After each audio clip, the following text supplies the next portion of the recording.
건강 골든타임, 건강업, 울산업. 안녕하세요, 박성원입니다.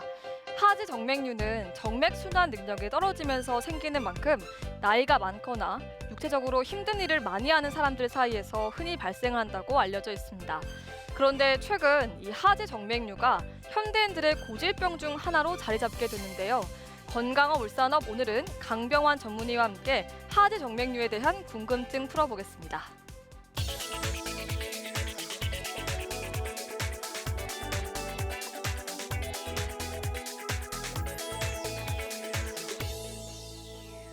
네, 선생님, 이 하지 정맥류가 과거에는 중년층 여성들에게서 많이 나타났다면 근래에는 젊은 연령층에서도 발생률이 증가하고 있는데요. 그 이유는 무엇일까요?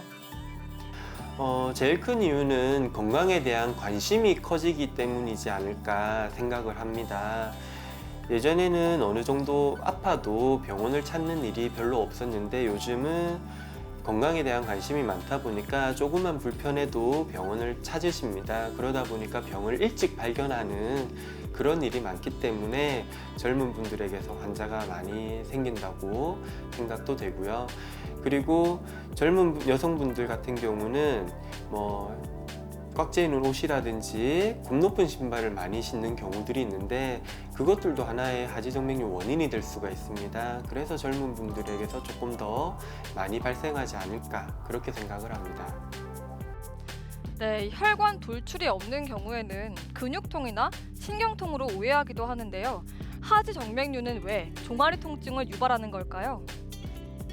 네, 하지 정맥류 환자들이 종아리 통증을 많이 호소를 하십니다. 물론 종아리뿐만 아니고 다리의 다른 부분도 통증을 일으키기도 하지만 종아리가 제일 빈도가 많은 것 같고요. 그 이유는 이 고장나 있는 정맥이 하는 일이 근육에서 생겨나는 노폐물을 제거를 해주는 역할을 합니다. 그런데 이 정맥이 고장이 나다 보니까 근육에서 생긴 노폐물이 제거가 잘 되지가 않고 근육에 계속 쌓여 있게 됩니다. 그로 인해서 근육에 피로감이 많이 느껴지고 근육통도 잘 생기는 그런 증상이 나타나게 됩니다. 네, 흔히 다리를 떨면 복이 나간다고 해서 못하게 하는 경우가 많은데요. 다리를 떠는 게 하지 정맥류 예방에는 어느 정도 도움이 된다는 얘기를 들었습니다. 맞나요? 하지 정맥류는 한 자세로 오래 있는 것이 문제가 됩니다. 그래서 한 자세로 오래 앉아 있게 되면은 혈액순환이 제대로 안 되면서 하지 정맥류가 생길 가능성이 많아지게 되는데 다리를 떨게 되면 종아리를 계속 수축위안을 시켜주기 때문에 다리에 고이게 되는 이 혈액을 다시 심장으로 돌아가게 만들어주는 그런 이점이 조금 있게 됩니다. 그래서 어느 정도의 예방 효과는 있다고 보실 수 있습니다. 네, 하지 정맥류는 유전적인 소인 또 직업적인 영향을 빼놓을 수가 없는데요. 직계 가족 중에 하지 정맥류가 있거나 오래 서 있는 직업군이라면 매일 다리를 관찰해야 할까요?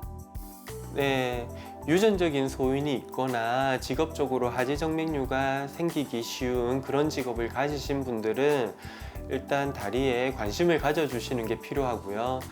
그리고 하지 정맥류로 인한 증상들, 다리가 무겁다거나 붓는다거나 저리고 근육통이 생기고 쥐가 나거나 하는 그런 증상들이 있다면 병원을 빨리 오셔서 검사를 해보시는 게 좋을 것 같습니다. 네, 선생님, 요즘 TV를 틀면 뭐가 어디에 좋다, 이런 정보들 많잖아요. 혈액순환 개선제도 그 중에 하나일 텐데요. 복용 시에 주의해야 할 점이 있다면 어떤 게 있을지 알려주시죠. 네, 시중에 보면은 혈액순환을 도와준다는 약이 참 많이 있습니다. 그런데 이런 혈액순환제들 중에서는 의학적으로 검증이 되지 않은 혈액순환제도 많이 나와 있고요. 그래서 그런 약을 드시게 될 때는 의사나 약사와 상의를 하시고 그런 약을 결정을 하시는 게 좋을 것 같고요. 특히 그런 혈액순환제 같은 경우를 만병통치약으로 생각을 하시는 경우도 많이 있습니다. 하지만 그런 약들은 말 그대로 보조제고요.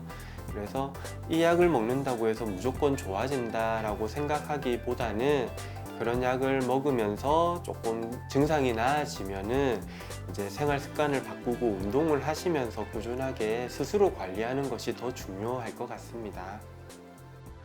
네, 하지 정맥류 환자들이 흔히 저지르는 실수나 또 잘못 알고 있는 상식이 있다면 어떤 것들이 있을까요? 가장 흔히 잘못 알고 계시는 거는 하지정맥류는 겉으로 혈관이 보여야 된다는 것입니다. 겉으로 혈관이 보여야 하지정맥류고 보이지 않으면 괜찮다 생각을 하시는 경우가 많은데 하지정맥류 환자의 30에서 50% 정도는 겉으로 혈관이 보이지 않는 경우입니다. 그래서 겉으로 혈관이 보이지 않는다 하더라도 하지정맥류로 인한 여러 가지 증상이 나타난다면 검사를 받아볼 필요는 있으시고요. 그리고 또 하나의 잘못 알려진 상식은 하지정맥류 환자뿐만 아니고 혈관이 안 좋으신 분들은 반신욕이나 족욕을 많이 해주면 좋다. 그래야지 혈액순환이 좋아진다. 이렇게 생각하시는 경우가 많이 있는데 하지정맥류 환자의 경우에서는 따뜻한데 오래 있는 경우가 이 하지정맥류를 악화시키는 원인이 될 수가 있습니다. 그래서 반신욕이나 족욕을 하신다 하더라도 5분에서 10분 정도 짧은 시간 하시고 너무 장시간 하시는 거는 피하는 것이 좋습니다. 네, 그렇다면 마지막으로 하지 정맥류를 예방할 수 있는 방법이 있다면 알려주시죠. 네, 가장 좋은 예방 방법은 규칙적인 운동을 하시는 것이 가장 좋습니다. 운동이라고 해서 너무 많이 뛰거나 무거운 걸 많이 든다거나 하는 그런 운동보다는 가볍게 걷는다거나 스트레칭하는 운동들이 좋습니다. 그리고 다른 예방 방법은 체중 조절이 중요하고요. 몸이 갑자기 붓게 되면은 다리가 받는 하중이 많아지기 때문에 다리에 있는 혈관이 고장이 나는 확률이 높아지게 됩니다. 그래서 체중 조절해 주시는 것이 중요합니다. 그리고 예방을 하는 적극적인 방법으로는 하지정맥류 환자들이 신는 압박 스타킹을 예방적인 효과를 위해서 신어 주신다거나 그리고 정맥순환을 도와주는 약을 꾸준하게 드시는 것도 하나의 방법이 될 수가 있습니다. 네, 말씀 잘 들었습니다. 아주 작지만 사소한 습관이 쌓이다 보면 건강에 계속해서 영향을 미치게 되는데요. 다리를 꼬고 하는 습관이나 꽉 끼는 부츠나 신발 등은 혈액순환을 방해해서 발병률을 높이기 때문에 주의하는 게 좋겠습니다. 건강한 물산업 오늘 여기까지고요. 저는 건강한 소식과 함께 다시 인사드리겠습니다. 고맙습니다.